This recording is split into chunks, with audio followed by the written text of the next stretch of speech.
இதுக்கு நடுவில் வந்து ட்விட்டர், இன்ஸ்டா, ஃபேஸ்புக் எல்லாத்துலேயும் வந்து ராணுவ தான் டைட்டில் வின்னர், ராணுவ தான் டைட்டில் வின்னர், ராணுவ தான் டைட்டில் வின்னர், ராணுவ இப்படி பண்ணிட்டீங்களே. உடனே சௌந்தர்யா வந்து அதுக்கு இந்த மாதிரி பேசும்போது ப்ராமிஸாக சொல்கிறேன், அந்த இடத்துல சௌந்தர்யா பேசுறது எனக்கு பிடிக்கல.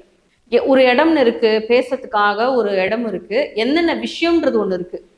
இந்த மாதிரி ஒரு விஷயம் வந்து வேற யாராவது ஜெஃப்ரிக்கு நடக்குதுன்னா அந்த இடத்துல நீங்க அழுதிங்கல்ல, ஜெஃப்ரிக்கு நடக்குதுன்னா அழுதிங்கல்ல. இப்போ ராணுவுக்கு நடக்கும்போது நீங்க அழுக வேணாம், ஆனா அது பொய்யா பண்றான், நடிக்கிறான்னு சொல்லாதீங்கன்னு சொல்றேன்.